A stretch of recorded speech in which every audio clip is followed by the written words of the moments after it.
Hello everyone, Eric with HamRadioConcept. It's me.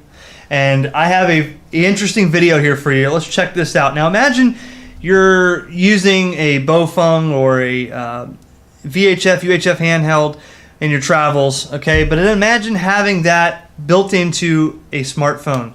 This is an Android-based smartphone with RF transmitter in it. This is from a company called Outfone, outfone.com. I purchased this online. This is the model S15, and there are several other models, companies out there that claim they have stuff like this, but then you contact them and they say it doesn't exist. So Outfone has these in VHF or UHF models, as well as the ability to make this with a PTT app for over network instead of using RF. But check this out. Android 4.4.2, a rugged smartphone that is built to be dropped. It's built to be H2O submersible, which you're going to see in this video. I'm going to dunk it in the water. Okay, it can be dropped. I have dropped it before from a pretty high height, but a 1.5 watt RF transmitter built in. Okay, let's look at the phone here. So the antenna does come off. A lot of people are probably going to ask, do I have to keep the antenna on there? No. You can take the antenna off, use it like a regular phone. If you're familiar with any Android phone, as a lot of people are, yes, it does have a camera on the back with the flash. It does have a camera on the front. It does take an SD card inside, 4 gigabytes of memory, I believe, built in, with the addition of the SD card you put inside. 2 SIM cards can go in here, carrier unlocked, so you can use 2 different SIM cards from 2 different carriers. You don't have to unlock the phone. It's already unlocked for worldwide use. Looking at the case here, the case is rugged. It's solid. Okay, the waterproof buttons, waterproof seals. The battery is screwed on with a waterproof seal around it so that the water does not get in. On the right side of the radio, you do have your headphone jack here with your micro USB connector. It fits the same kind of USB data cord, charging cord as you would use for your Samsung phones, and make sure that's put on there and kept tight for water seal. All right, your PTT button here in the middle, which I like because it's not really, you don't have to use the PTT button on the touchscreen of the phone. You can actually use it like a walkie-talkie and use it for PTT. All right, and your power button down here. On the other side, your volume knobs, and they call this an SOS button. I'm not sure what that really does. I think it throws an emergency beacon out, but I haven't really played with it. All right, so let's get into the phone and check it out. Like I said, the link is in the description. Make sure you subscribe and comment below so that you can keep an eye on the videos coming out here in the future and check out the manufacturer for this. But let's get into the phone. We'll do some on-air clips from when I was on a repeater locally one night, and then we'll do the water test. So looking in the settings, it is a dual SIM card phone. It is carrier unlocked, so you can put in probably any SIM card that you can get a hold of and put it in here. I do have a T-Mobile SIM card in here, Family Mobile, and this is a 3G phone. However, at my house, I never usually hit 3G, occasionally, but when I'm roaming around different parts of the town, I do. So I know that when my friend let me use his AT&T SIM card for testing, I did hit 3G on his AT&T card, so I guess the phone either caters to AT&T or AT&T has a better network. Wi-Fi, I get the same speeds, probably B, G, and N. I get the same Wi-Fi speeds as I get on my Galaxy S4.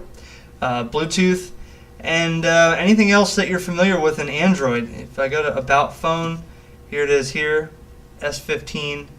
Android version 4.4.2, and I'm sure there's somebody out there on the XDA forums that can build a custom ROM for this. It'd be interesting to see, but we'll leave that to the professionals. So the big question, the walkie-talkie app, what does it look like? Well, here it is right here on the bottom. I have it here, and I'll show you. The first question I know everybody's going to ask: does this have a programming cable and software? I'm going to say the answer is no. I have not seen one, and I don't think they make one. But let me show you how easy it is to put a frequency in here. In fact, if you're a licensed amateur radio operator, you will know exactly what I'm about to show you. It's this simple. The bars on the top here, click the bars. There's your frequency list. You click the plus. Okay, now I'll try to zoom in a little bit so we can see. And we're going to add a frequency right now, a memory. For namesake, I'm going to call this KJ4YZI repeater. Okay. Power, high or low. Bandwidth, 12.5 kilohertz or 25 kilohertz. Okay. And your receive and transmit frequency. Now this is your where you would put your offset. Basically, receive frequency would be the frequency of the repeater, the output, 146.850. And your transmit, so that'd be a standard negative 600 kilohertz offset, 146.250. All right. And your squelch, we'll just call it number 2. This is 0 through 8. And your CTCSS tones. Now, the CTCSS encode and decode do not show as your standard 107.2 or 100. I had to Google online the chart. It's 0 through 38, and it shows you the corresponding number of the tone here to the actual tone frequency. So in this situation, 107.2 would be number 14. And I'm not, someone's going to comment and tell me why it's like that. But other than that, you can look up the chart, find your CTCS tone for your repeater, and then find the corresponding number. And that's it. You hit OK, and that's it. Now look, I have KJ4YZI down here. I've done this a couple times testing. So you can just click on it, and you go to that frequency. That's simple. Go back to your list here, and I can go to my local repeater frequency.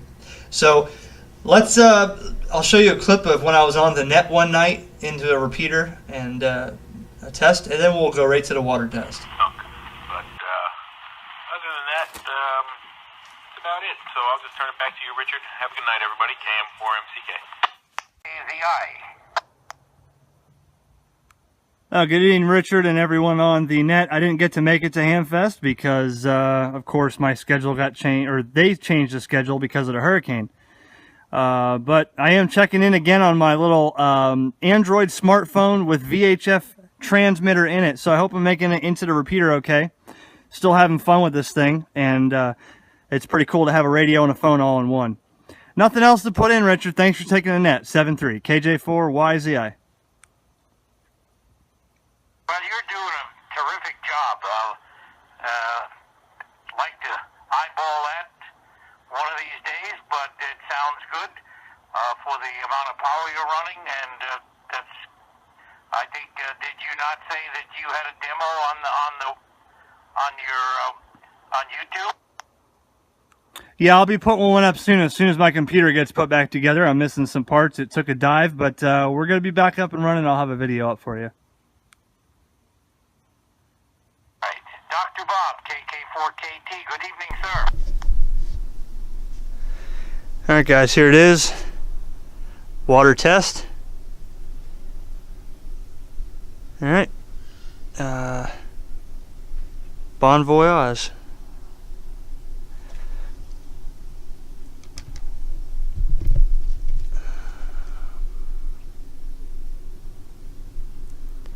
See what happens if I transmit into it.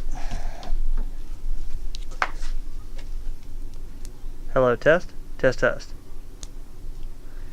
Let's see.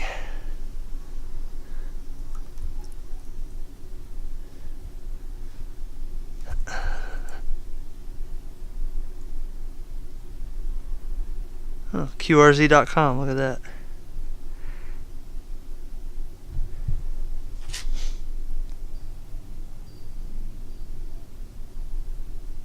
Let's try the walkie-talkie app.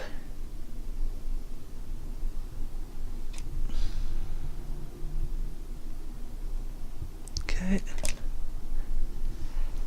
Hello, test. Test 1 2. Let's blow the water out of that real quick. Hello, test. Test 1 2. 1 2 3. Might be a little too close. There we go. 1 2 3 3 2 1. 1 2 3. Testing after water test. Let's put it back in. So IP68 would be I guess 3 feet in water for 30 minutes. I'm just doing it submerged like this just to see what happens, just covering it up. All my stuff's on here, so I better hope it doesn't go bad.